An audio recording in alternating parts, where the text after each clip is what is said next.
DATV, and the Greater Dayton Area League of Women Voters present Meet the Candidates, your chance to learn about the candidates running for office in the November election.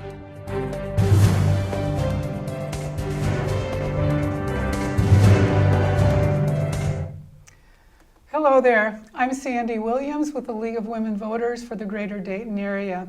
I'm here today with candidates running for the office of Montgomery County Municipal Court Judge.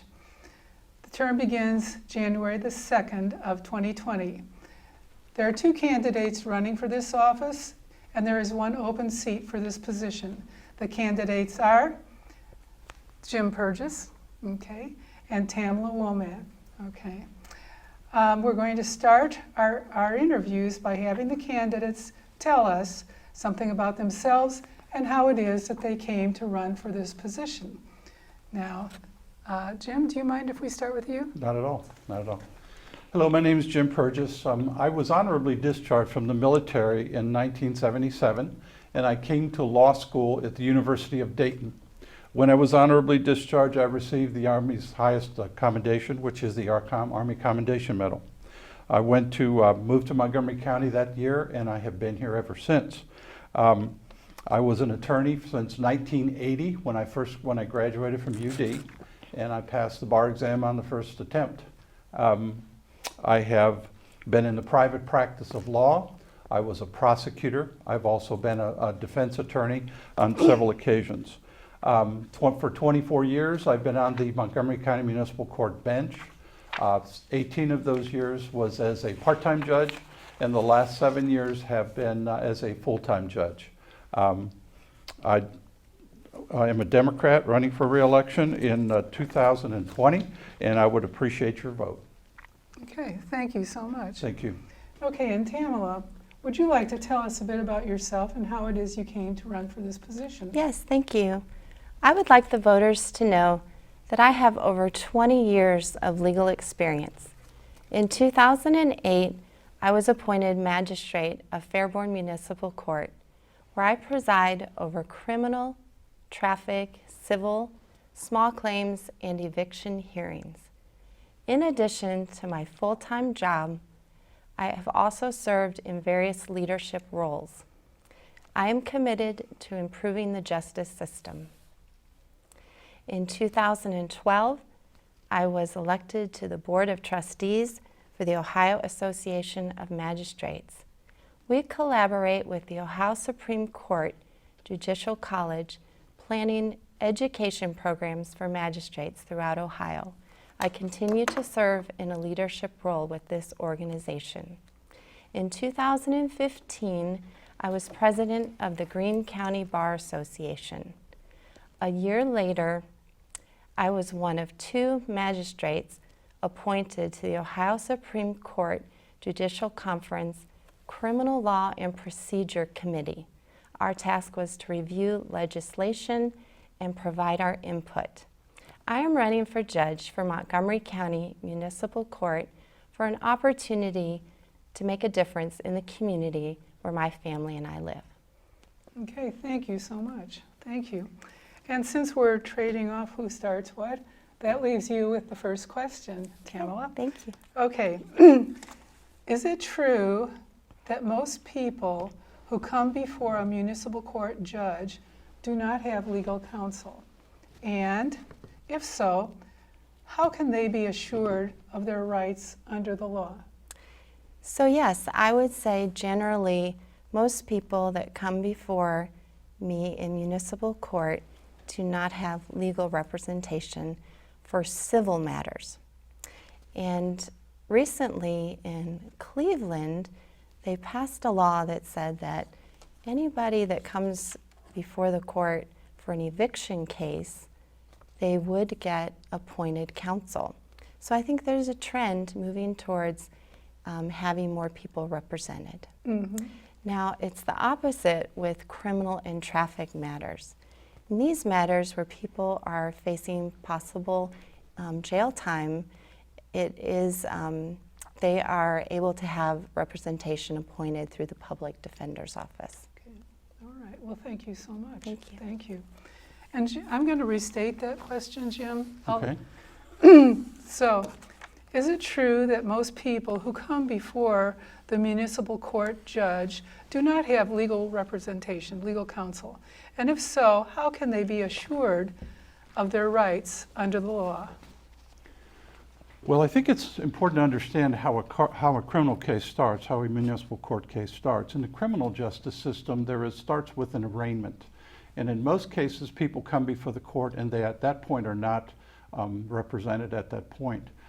They are given an opportunity and encouraged in my court to get themselves legal representation. We refer many of our clients to the public defender's office, which does much of the legal work for folks who don't have the ability to hire their own attorney. The civil cases are slightly different in that many cases people do have an attorney, either because they are on the main docket of the court or in small claims. Now, I handle both the main docket of the court and the small claims division. I handle both of those myself. I do have a magistrate who does some of the work for the eviction cases, but primarily I like to handle my civil cases myself if at all possible. When a person is appointed to a public defender's position, the public defender comes in and they pick up their case and they do what is necessary to make sure that they get represented.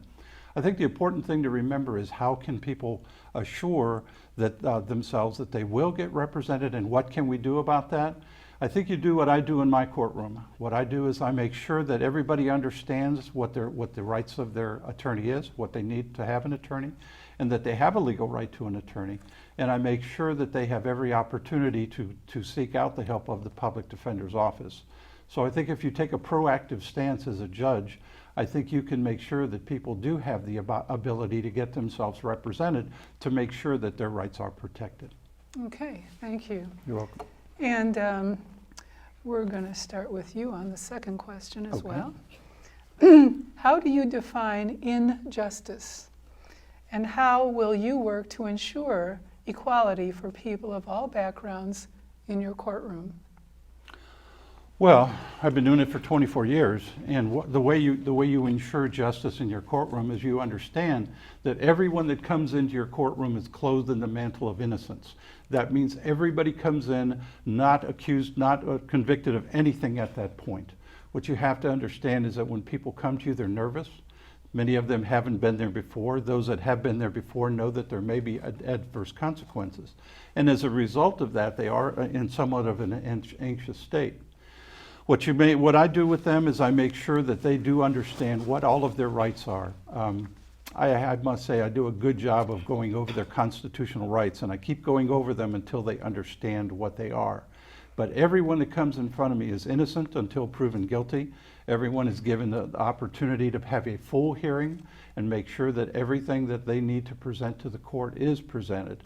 And if they are in need of further assistance, I make sure that it is given to them. I know that they spend a lot of time with the bailiffs, the probation officers, the clerk staff in my court, talking to them, trying to make sure that they understand what the procedures are and what they can do. We also show a videotape in my court to start the process, which gives them a thorough background and understanding in exactly what they can expect when they come to court. So in the case where you can think about what you can do to make it happen, I think as a judge, you have to be willing to take the time to see that these folks have the ability to understand exactly what they're doing before they walk into a situation they're not familiar with. Okay, thank you very much. You're welcome. Thank you. Tamala, I'm going to read that question for you again. How do you define injustice? And how will you work to ensure equality for all people of all backgrounds in your courtroom? Yes, so I agree with a lot of what the judge said. And injustice is not giving people their day in court. Rushing through cases and not taking the time to listen to what the people are saying. A lot of times, as a magistrate, you get tired and you got to take a break. You got to listen and start every day fresh and give everybody their opportunity. And through education, it's important, my work with the Ohio Association of Magistrates, we recognized that there are problems in this area, and we did a full-day seminar to magistrates on implicit bias. That's the kind of bias that's you don't really recognize that in yourself. And so this full-day seminar helped us to recognize what our personal background and our upbringing might cause us to have certain biases, and how to recognize it and how to keep it from coming into your decisions when you're hearing cases on the bench. Okay, thank you so much. And then, since we're alternating, that means you're first for our next question. What are the biggest changes you think we need to make in our justice system? So number one, technology. In order to have fair access and open access, we need to put our court records online. And doing that requires going to an electronic, paperless court system. In Fairborn Municipal Court, I was successful in transitioning the civil docket, the civil cases, to paperless. And that helps with public access. Okay, thank you so much. Thank you. And then, Jim, Yes. let me ask you the same question. What are the biggest changes you think we need to make in our justice system? I think the problem with the justice system now in many respects is the fact that people just aren't educated as to exactly what it means. And I think by opening it up more to folks and giving them an opportunity to come in and speak to people at the courthouse who can help them with their problems and help guide them and direct them to the proper solutions is important. We have been working in Montgomery County diligently to go to an e-filing system, which is basically a paper system, for a number of years. In the past, the municipal courts in Montgomery County, we have been indicated that we will come on board probably within the next 2 years. The reason it's taking so long is they ran into a problem with the domestic relations court, and they were trying to bring technology to DR court, and they had some real problems with it. And so I've been meeting with the county for about the last 6 years in planning the new courthouses that we're planning to build in Trotwood and Huber Heights.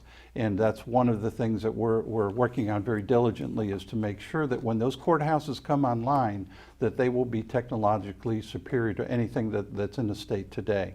And so I think within the next 2 years, you will see an improvement in the ability of people to come into the system, understand what they're doing, work through their computer, and in many cases their cell phones, and do that type of thing. Right now, I'm working with the clerk's office.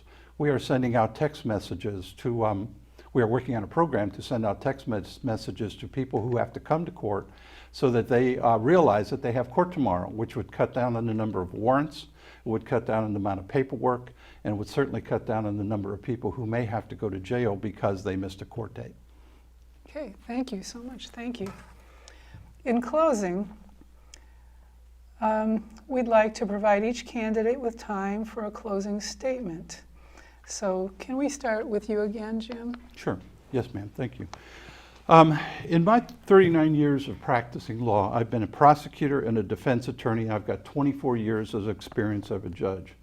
I've got over 900 hours of specialized training as a judge by going to the Supreme Court seminars that we have to attend 3 times a year.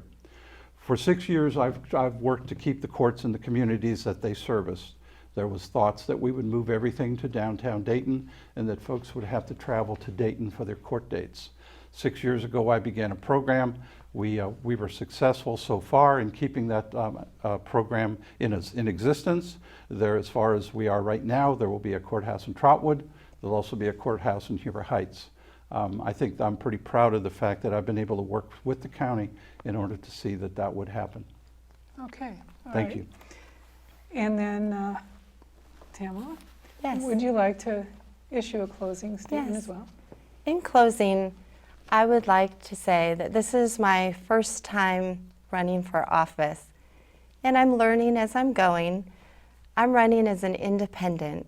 I feel that it's so important for the judge to be free from political pressure and influence, to make decisions based on the facts and a fair understanding of the law.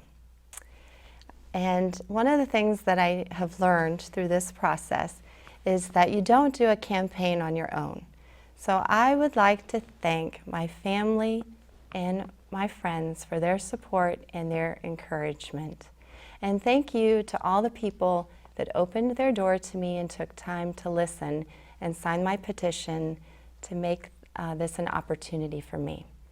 It would be my honor to serve as judge, and I ask for your vote.